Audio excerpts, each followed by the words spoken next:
friends, it's Terri Gaines, independent demonstrator with Stampin' Up. In this video, I'm going to showcase one of Stampin' Up's workshopping kits. This one is called Keeping Traditions. It's perfect for your holiday scrapbooking projects or other projects. What I'm going to do is show you everything that comes in this workshop kit. I'm going to show you some samples of the scrapbook pages that they have instructions for, plus I have alternate projects. What I love about the workshop kits, you can use them if you're a scrapbooker or a card maker. I am going to show you how I use this amazing kit for other projects other than the scrapbook. But I also want to show you, if you are a scrapbooker, that these are absolutely amazing. So with the workshop kit, they're all different, but I'm going to show you this one. It's called Keeping Traditions, and it comes with step-by-step instructions. So they're colored copies, they're step-by-step, tells you how to cut which paper, the orientation of the paper, and the size of the pieces you need, what project you need them for. And then they have photocopies of the layouts, and they are really amazing. So great instructions come with it if you want to use these for these layouts. Now keep in mind, you can use your own designs. You can change this up. I do have some samples I'm going to share on how I use those. But in this packet, you get 10 sheets of designer series paper. There are 5 different designs. And 2 of each of the 5 different designs. So this one is one of the designs, that's the back side. They're 12 by 12 in size. Here's another design, and that's the back side. Here's another design, and this is the back side. Here, now those were double-sided. Now the next 2 designs, you get 2 each, but they are just printed on one side. They are white on the other side. And this one is really quite unique. It is a light design. It looks like it is smoky slate, and you could color this in with your blends, watercolor pencils, your different coloring items. And then here is the 5th design, 2 each. And this one is also printed on one side. So I have ideas on how I use that. Now you also get 3 sheets of printed elements. I'm going to slip these to the back and talk about those in a moment.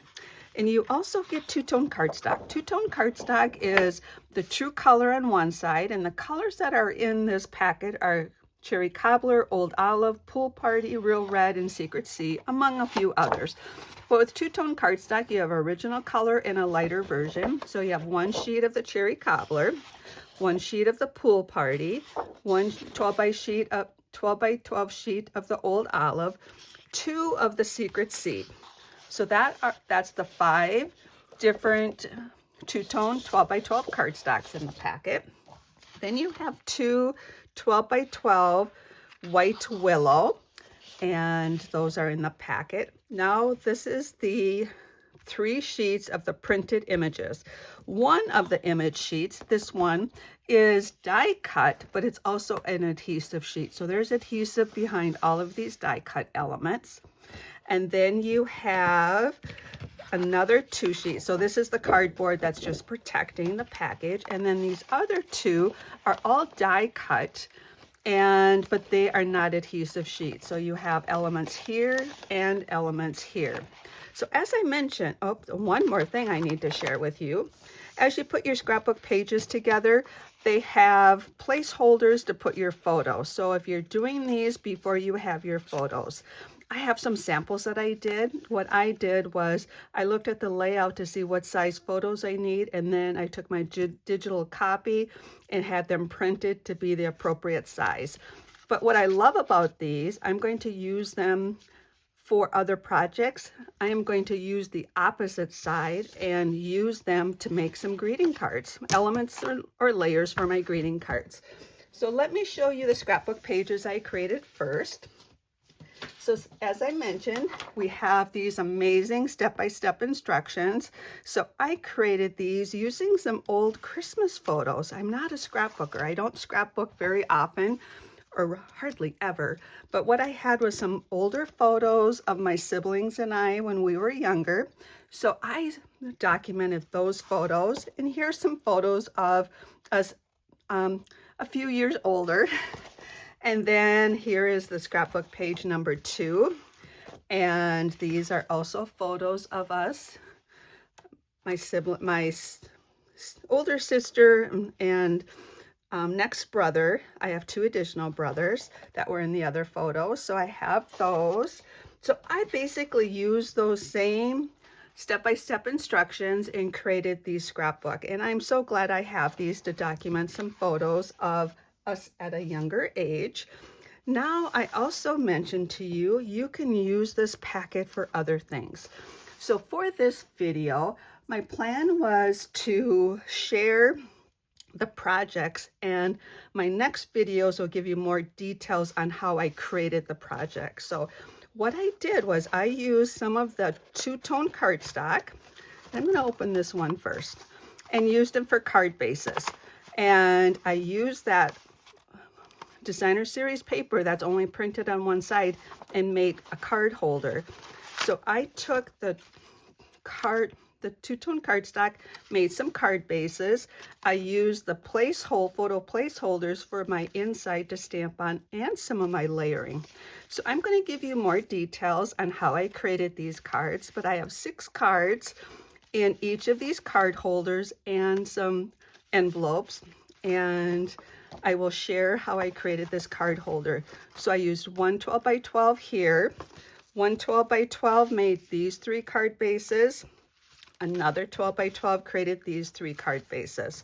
So that was 3 12 by 12 papers, and then some designer series paper to decorate them. Here are my 3 Secret C card bases and cards, my 3 pool party card bases and cards, 6 envelopes, and another card holder. So you can make more of these. I made 2. I could have made a few more. And then I also thought these envelope books are great because you can use some of the elements in the scrapbook kit that are meant for journaling, for keeping memories. So this is 2 envelopes, 1 card base, and 2 postcards. Postcards are stuck or tucked inside each of the first openings. Then you have your card base that opens like this. So I was able to use some of those elements and add them here, and then another postcard tucked in here for documenting a special occasion. And then it closes up with a ribbon. And here's the second one I created. As I mentioned earlier in this video, I am going to give you more details, and so you can duplicate these. So this one is the front. You open it up and you have postcards stuck in here. You can put photos or journaling, and it's on both sides. So you can do that and use it for both sides and tuck that back in. And then this one opens up, and it opens up like this. You can put photos here, you can put journaling here. You've got another postcard tucked in here, very same as the first one. You can document photos or journaling, and it's just a great way to keep memories for the holiday season. So this is going to be a separate video to show you how I did these 2. And the third project that I did for this is this 5x7 frame. It's got a Christmas ornament hook here, and I use the numbers that are in the adhesive or the die cut adhesives, and I created little ornaments so you can have a countdown and just change these up. And I'm going to give you some details on creating these. So these details will be in a future video. I do want to just let you know I added very few additional items to this. Along with the scrapbook kit, I had some ribbon. I'll give you the details on all the supplies I used. I had some envelopes. I just needed some strips, some scrap pieces of gold foil. I used one of the embossing folders that is in the September through December mini catalog. This is the traditional wreath 3D folder. I used the traditional labels bundle, both the sentiments and a couple of the dies. I used the ornamental Christmas dies and my adhesive. Those were the only things I added, and I still had 5 sheets of 12 by 12 designer series paper left and a few of those decorative elements that come in the die cutting sheet. So I'm excited to give you more details on my alternate project. So this is video 1. Stay tuned for video 2. You can find links to that video 2 in the text portion of this YouTube video. It also gets you a link to my blog post that will share photos and measurements that you can duplicate these projects. If you have any questions, please reach out to me. Take care and happy creating.